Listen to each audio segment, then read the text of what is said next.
Good afternoon and welcome to the Living Well radio program. You can find us here every Wednesday at 1 p.m. on KATB 89.3 in Anchorage, as well as KJLP 88.9 in Palmer. And you can always catch us online at katb.org.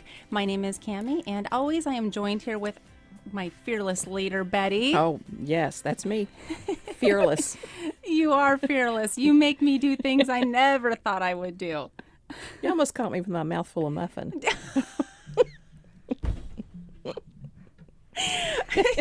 You just never know what's going to come out of your I mouth. know. That muffin may have. She was just telling me earlier she loves muffin tops. Have you ever heard a woman say they love a muffin top? Not on my body. No, when you're eating them. No, there are some muffin tops I can do without. So glad you clarified. I was like, I so hate my muffin top, but Betty loves hers, so maybe I need to learn to love mine. No, a blueberry one or a brown one, not my own. Heavens, no. I'm trying to be thankful for everything, Betty. Oh, okay. We did just come from Thanksgiving. So. This is true. I have a heart. You remember that question you asked us about what is it hard for you to be thankful for? That's one thing. Is it your muffin top? Yeah, it's hard to be thankful for that. Do we have a show to get to today or what? We gotta stop. Well, we kept telling her she'd have a good time. So I know. This is a good introduction. So let's go ahead and reveal our mystery guest. Go for it, Betty. Today we're very pleased to have Marianne Pruitt with us on the show. And I've just gotten to know Marianne in the last year. I've enjoyed getting to know her. And so, Marianne, welcome to the show. Thank you. I'm really excited to be here. I think there's a lot of fun to be had in the studio. Oh, it's only getting started. With thankfulness for the muffin tops, you know? You thank God for your children, but you didn't think that part would come with it. I know. I had no idea. I mean, that's a hashtag right there. Thankful for muffin tops. You girls are bad. I had to let your secrets out, Betty. The things you're thankful for.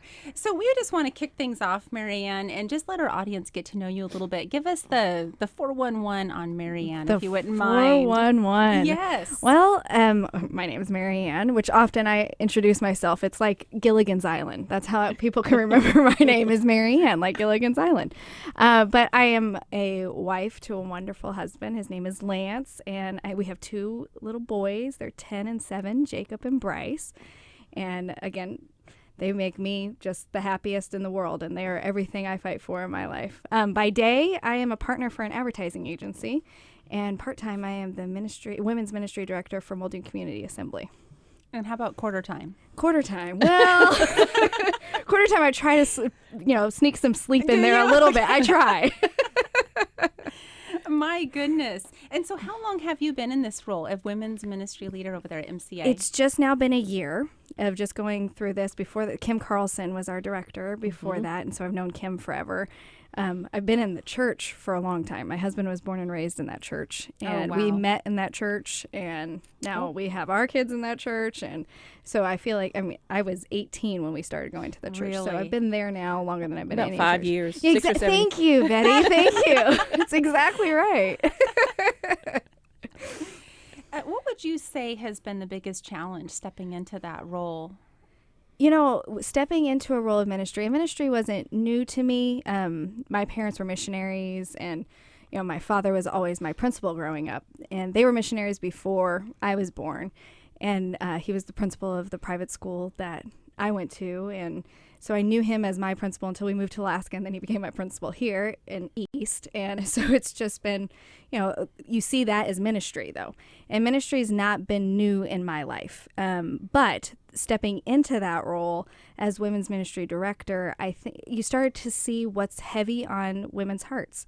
And there's a lot of heavy burdens in our state. So I think that's been the number one challenge, is seeing what is so heavy on people's hearts, and honestly the tenderness that is there, and what a need there is for our women in our state. Yeah. Cammie and I, we talk to a lot of women, and we interview a lot of women. And in your opinion, what would be maybe the top 2 or 3 things that women are struggling with here in Alaska? I think in Alaska there's a heavy burden of, am I doing enough? Am I good enough? What is my value? And one of the things I'm trying to do and accomplish in the state is making women understand and know their value in Christ and their value in God. It is Anxiety is something that I see a lot of. The heavy burden of, am I doing enough as a mom? Am I doing enough as a wife? Am I doing enough at work? Am I? And a lot of the things that I like to focus on in going, and we'll talk about this later about our conference in May, but is looking at what Matthew, actually in the book of Matthew, God gives us, and Jesus talks to us about how to get rid of anxiety. And in Matthew 6, seek ye first the kingdom of God, and then all these things shall be added unto you. And it's a matter of, what is that first goal for us, is to seek ye first. So the top, going back, women struggle with the anxiety of, am I doing enough? And in today's world, things are so fast paced. It's, am I doing enough for my kids? Am I accomplishing what I want to do? Can I still have my own career? Can I still be a mom? Can I? And we're spread very thin. And there's this expectation of serving man as opposed to serving God, and what my qualifications should be.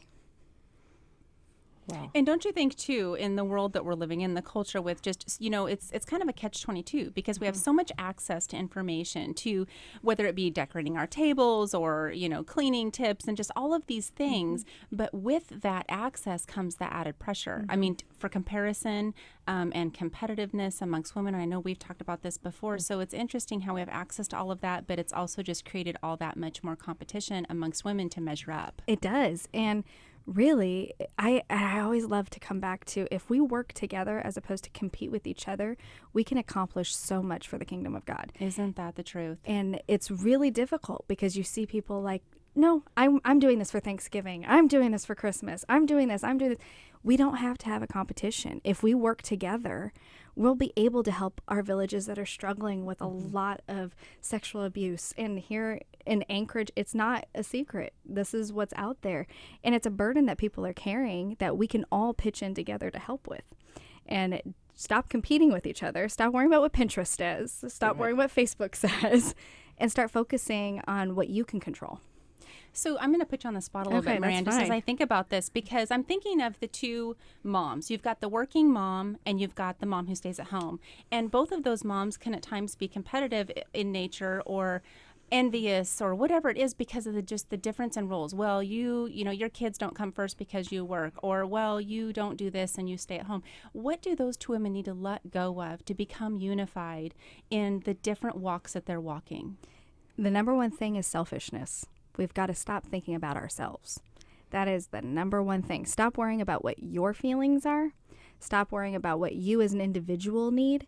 Start thinking about others. The number one thing is when, I'm a working mom, and there are challenges all day, every day of, did I pack the healthiest lunch possible? Are their clothes ironed and clean? Are they bathed to where they need to be? I mean, all the checklist. Did I give the fundraising money? Did I check, big sale? I mean, everything under the sun. And if I just try for 2 seconds to put myself in the shoes of someone else who is, maybe they're struggling with something completely different, I need to take that out of me, not worry about what someone thinks about me, but maybe I need to reach out to somebody who just needs a smile that day. Is she struggling with depression? Is she hurting? Does she feel like she's not doing enough? It doesn't matter what our labels are that the world's put on us. It's a matter of, once we take the self out of it and we have a godly nature of looking at someone else and saying, you know what, sister, I'm here to help you. Or do you just need a hug today? Or what can I do?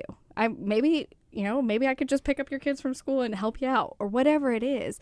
We don't need to compete. And it's really the number one thing I genuinely think that is the attack from the enemy is the selfishness that's in our society, the narcissism of everything is about me and my feelings for today. Yeah. Wow, that's so interesting. And, I'll even just say that it may not even be due to competitiveness all the time, but also just being so critical of each other as women. I mean, we are so critical in nature of just the different walks. And it is a sinful nature that we have. Right. We judge each other so quick. We don't need to have that spirit of judgment. And honestly, that's not what God has for us. He wants relationship. Relationship is a godly thing. And we can accomplish so much more if we go in the path of relationship and focus on relationship as opposed to, oh, can you believe so-and-so let their kid wear that today? No, it doesn't matter. We need to work together of, hey, are you having a rough day? Can I give you a hug? And not even say, are you having a rough day? Just, hey, how are you doing? Just Right. smile. Just say, how are you doing? And take the who cares what I think out of it. Who cares what the individual me feels about it? And there's a selfish reward of tearing each other down. There's this feeling of, I'm better than she is, or this justification that is not needed. And frankly, in the long run, you may get that simple moment of gratification, but you feel disgusting in the long run. Yeah. I guess this is going to sound a little bit like a commercial, but I don't mean for it to. We've just started a project that we've been working on for almost a year now called In Her Shoes, and it's where women tell their stories. Right. And our goal, our hope is that by these women sharing their stories, it will show other women that they're not alone. Right. That we all have the same struggles in one way or the other. My struggle might look different than yours, Right. but we all have our moments, and we all face issues that we do not know what to do. Right.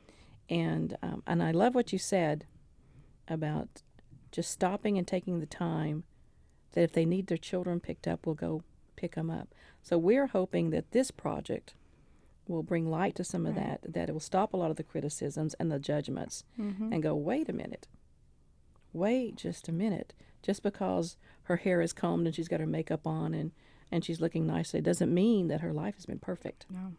No. Because we're all women, we all struggle. Everybody struggles, and that's human nature. That's just the way it is. And we all struggle with something. And we all become envious if we let ourselves become envious. And it's a matter of, honestly, having the fruits of the Spirit and showing that self-control of, Lord, help me with the self-control. It doesn't matter what my emotions are and what my feelings are. We just finished a Bible study called A Woman That Doesn't Quit. And it was a Bible study of Ruth. It was the most fascinating Bible study of just going through it. And honestly, there's a whole chapter and a whole study just on our feelings. If Ruth wanted to, based on how she felt, would have said, bye-bye, Naomi, bye-bye, peace out, I'm gone. Instead, she fought. And we studied how Naomi was feeling. She just lost her husband, her sons. She's going back to her homeland, frankly, to die. That's how she said it. She looks at her daughters-in-law and said, I'm gone. Don't come with me. And Ruth said, no, I'm coming with you. And the relationship between women in that story is so crucial for us as women as a whole. If we look at that story and realize that Ruth didn't give up on Naomi when Naomi told her to give up on her. Ruth loved her unconditionally. And she said, your God will be my God and your people will be my people. And if we followed that every day as Christian women, imagine what we can accomplish. Of just looking at someone and saying, hey, do you need a hug today? Or how are you? A simple how are you goes so far. But we have to be sincere in that. I agree. I agree. It's not just, let me shake your hand, hi, how are you today, and keep on going. If we, I'm going to use that word that I don't like, authentic. If we're going to be authentic, if we're going to be real, then we have to stop, take the time, look them in the eye when we say, how are you? And we have to listen. Relationship takes effort.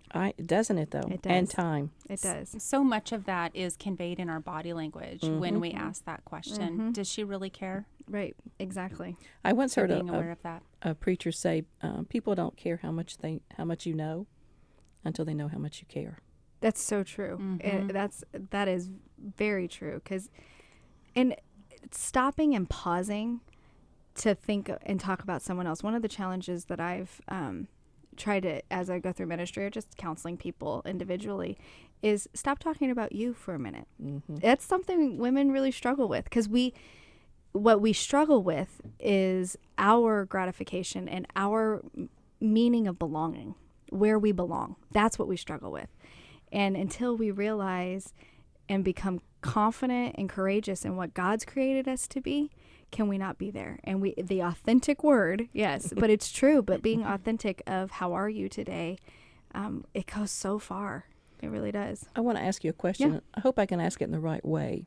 But you mentioned something about our feelings, and we women, we're full of emotions. I wonder what it would be like, when we were counseling or mentoring or just talking to another woman, regardless of their age. But instead of answering or responding to them based upon our feelings, if we actually used God's word Right. and spoke the truth. Right. I wonder, I mean, Well, first, our basis in everything in life should be the Bible, Mhm. and our basis of who we are. And that's, why I brought up Matthew 6, because women struggle with anxiety. We just do. That's something that women as a whole just struggle with. And Jesus even calls it this is not the cure of anxiety, but this is how you deal with anxiety. And seek ye first the kingdom of God. And if we go into every relationship with that mindset of, okay, in the beginning, God. In the beginning, God. That's what Pastor our pastor, he just did a sermon a couple weeks ago about that, of everything we do in life, in the beginning, God. And if we focus on in the beginning, God, in relationships, in everything that we do, then how much further does that go? Well, before we go any further, I don't want us to forget, you have a great conference coming up, and I want everybody to know about it. So give us a great commercial. Yeah, I'm really excited. So May 5th and 6th, we are going to be doing our conference here in town. It's going to be at our church at Muldoon Community Assembly. And it is, we're bringing Annie Downs up from Tennessee. She is a national speaker we just finished one of her Bible studies called Looking for Lovely. And it is one of the best Bible studies out there. And we are focusing on women and joy. And really, our speakers are going to be focusing on of if they've gone through a struggle in their life, but sought God and found God and through that struggle. I'm so excited about it. It's free. We will have our registration site up here shortly, so look for it on our church's website at mcaonline.org. And we're really having a focus of statewide. Of anybody in the state that wants to attend. We're going to have speakers from all over the state as well. So it's really exciting and really having a fun weekend for ladies on that Friday and Saturday. And tell us the price again. It is free. That's amazing That to is me. amazing. Yeah. And I know that you can't take thousands of people, so what would be your cutoff? So we have about 700 people that we can take. Okay, girls. So, yeah, and it is going to fill up fast because we have the national speaker, and it overall, honestly, what my goal with this conference was, so many women, we are in ministry asked to volunteer a lot, and we're asked to, can you cover the food for this event, and can you do this, and can you do that? And I really wanted this weekend to be a weekend of feeding ladies spiritually and giving them what they need spiritually. So that Friday and Saturday is going to be packed full of just information and great speakers to be able to do the same thing. So I've already got it on my calendar. Good. I fully Good. anticipate being there. Good. I'm looking forward to it. I think it's going to be great. I'm really excited. Just a weekend of worship and great speakers. Well, I'm sure you'll be doing more advertising. Oh, yes. We'll be on the radio. Yes. And Excellent. we will be doing a lot of social media and different forms of advertising for sure. Well, good. Yeah. Good. And you were telling us something about blessing boxes. Yeah. What we do every year during the holiday season with our church is we actually send a blessing box to each village that has missionaries. And this year we're serving 27 villages with a box. So if they have children, we usually send a gift for the child. And as well as, usually we try to get new towels, fresh towels for our missionaries. And then we include items that are for baking a holiday meal. So for Thanksgiving or for Christmas or whatever they want to do. So chocolate chip cookies, pumpkin pie, things like that. So we fill a box full of sugar and flour and nuts and all those things. And we send it out to our villages for them to be able to have that holiday. Because, honestly, they are serving our state as missionaries where a lot of us have never been, or a lot of us have never had that opportunity to even go. And they've given up their lives to be out there to serve people for Christ. Right here in our state. Exactly. Yeah. You don't often think about missionaries right here in our own backyard. I want to ask you, Marianne, just in general, why do you think women's ministry is important? Oh, that's a big question. I know.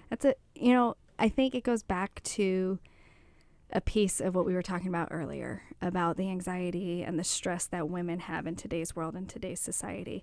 And honestly, we're asked to do a lot as women. We are asked to reach a certain level of expectation. There's a lot of expectation put on women in today's society.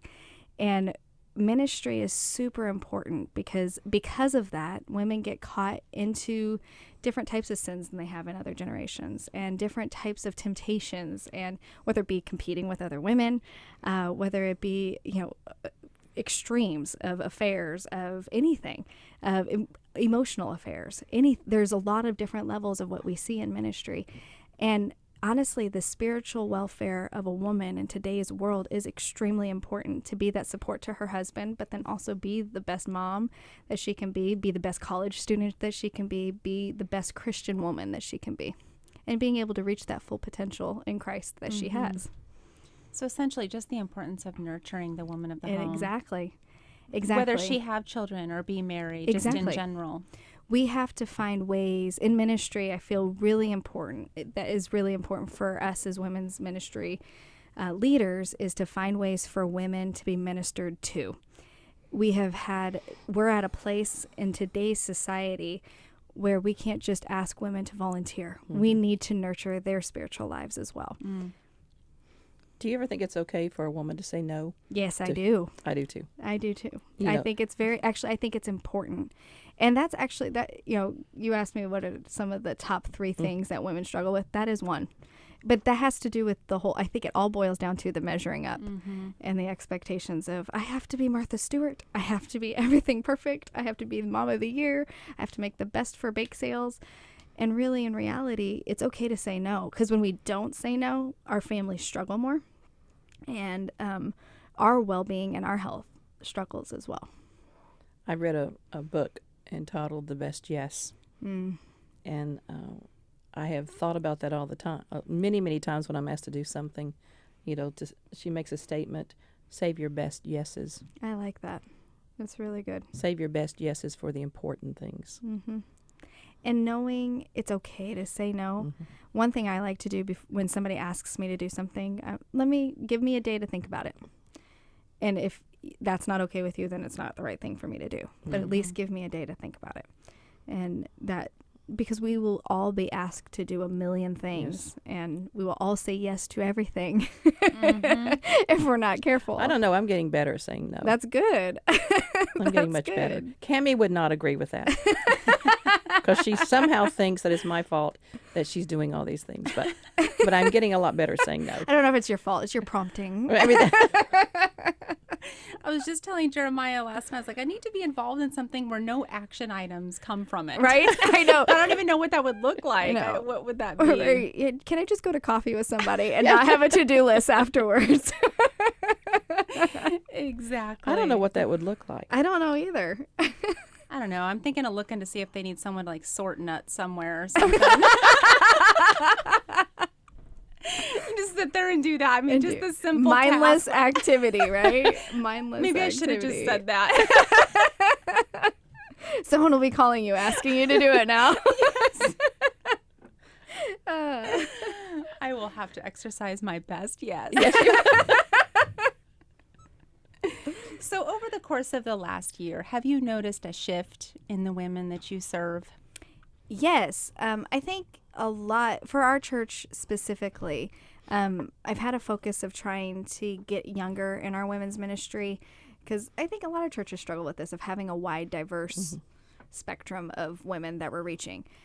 And honestly, in today's world, reaching a millennial woman is completely different than reaching someone who's been married for 40 years, and it's very difficult. So we've shifted our studies to more focus on that younger woman. And what is very fascinating is the older generation has no problem being part of it. They love being part of it. I think people always, how do you make it so broad for everybody? Honestly, when we are seeking the saints of our church, the knowledge that they have, they come along. Yes. They're hungry for it too. It's this Bible study that we just finished with Ruth. It was very fascinating because the insight that they had with helping our younger generation, but at the same time they were just as hungry for this new information and this new Bible study. So we don't need to be hesitant or worry about making ministry broad in age range and in demographic, because we're all women and we all need something at that point. And frankly, I feel that God talks to us wherever we are in our life. Right. And in whatever that Bible study is, it's going to reflect to me differently than it is Betty. It's just the way it's going to be. We're going to be able to do that, but we're going to be able to be there in the same room and have that common ground. Well, and I think that brings us back to the importance of just having Bible study be about His Word Exactly. versus sometimes all of the topical things that we can get distracted with, because God's Word's always going to be relevant no matter the season of life. It doesn't change. And that, I mean, it's the number one constant in our life that we can, no matter where we are in life, there's something for us to study. And God speaks to us daily in that word. And, you know, when you're a little girl, you think about, you hear that, you know, from the pulpit or in Sunday school of God's word talks to you. God's word talks to you. And you're like, I don't get it. Like, what do you mean God's word talks to you? But the more things you go through in your life, or the more you study, it really does. It speaks to you every day if you just allow it to. Mm-hmm. Absolutely. Yeah. I don't have much to say to that. I mean, I agree with it. I agree with all of that. She left us speechless. I know. I don't know. That's a first. Hey. Well, yeah, we talk so many times about we don't want to do all what we call the fluffy things. You know, we don't want to do the knitting or the crocheting or the making of the blankets. We want to get to God's Word. Right. And let that do the work. And I think sometimes we're hesitant, afraid we will drive the younger women away because they sometimes want to do that. But I have found that that's not always true, that they are desperately searching. They don't realize what it is they're searching for, but they're desperately searching for God's Word. And once they are presented with that, then they'll go, that's what I've been looking for. Well, and they have a sense of release and a sense of relief at that point. And when we change our studies to focus on that broad realm and shifting in that direction, we're not leaving anyone out. People, wherever they are in their life, God's Word's going to speak to them. Yes. We have to introduce them to it. And we can't, the one thing that I've been really talking about lately is the courage and who we are in God. We can't be we can't be timid. We can't be timid in sharing Boldness. that. Yeah, exactly. Being bold and knowing that who we are and created in His image to share His Word. And there are so many people and so many ladies that are hurting and are struggling. And frankly, they're just looking for an answer and they don't know what that answer is. And I pray for those divine appointments of every morning. You know, I pray with my kids as we drive to school every morning. And do you have any prayer requests? And they're usually the same ones, right, with the kids. But I call it, it's time for us to put on the armor of God. So we, you know, pray for those 5 minutes to school because we don't live far. But that's where we go. And one of the things, God, give us divine appointments today to share your love with someone. Give us that moment that we can share your love. And it's amazing by just asking that. And then we have to have the willingness to do it, though. Yes. Because I don't know about you, but there's been multiple times where I've prayed that and then I see someone in the grocery store that I know and I'm like, oh, I don't know that I want to have a long conversation right now. But you do. And then I go, no, God, I asked for this. And you've put it here for me to have a conversation with someone that's in need. I am so focused when I'm out doing something. My husband used to tease me. He said, you have tunnel vision. You only see where you're going. You don't see what's to the right of you or to the left of you. And that sometimes it's a bad thing. It can be. I struggle with the same exact thing. And people think you're being rude or ignoring them, but you're not. You're just focused. So when I pray for divine appointments, I ask God to help me see them. Oh, that's great. So that I don't miss it. That's because good. It's so easy for me to miss something. Right. And not intentionally, but I am just, okay, I got to get bread. Okay, where is the bread? They've moved the store around again. Where is the bread? Right. So that's what I'm focused on. With the study that we just did with Annie Downs, looking for lovely, it's taking intentional pauses to look for the things that God has for you every day. Pausing and looking. And He will. He will. mean, He has Absolutely. something every day for us if we're just looking for it.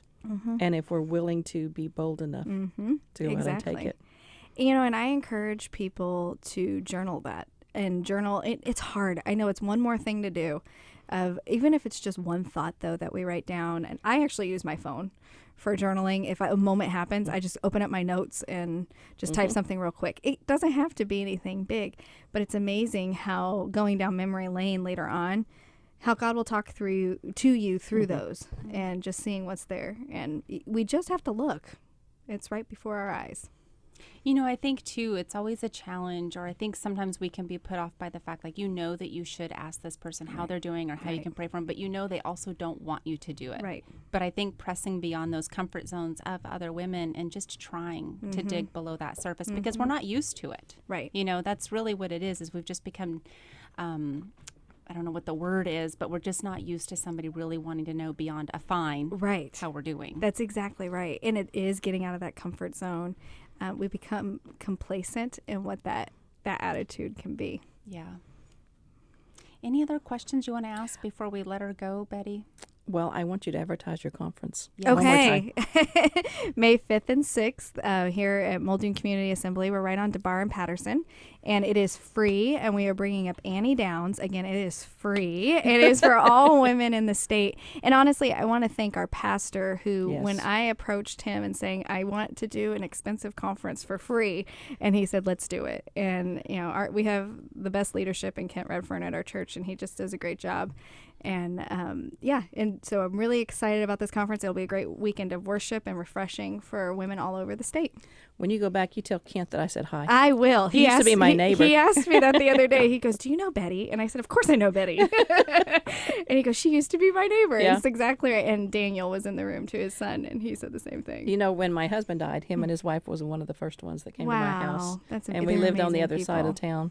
They're amazing people. They really are. They were really good to us. Wow. Thank you, Marianne. Thank you for having me. So much Thank for you. joining us I appreciate today. it. And that's another Living Well radio program. And once again, you can find us here every Wednesday at 1 p.m. on KATB 89.3 in Anchorage, as well as KJLP 88.9 in Palmer. And you can also catch us online at katb.org. We'll see you next Wednesday.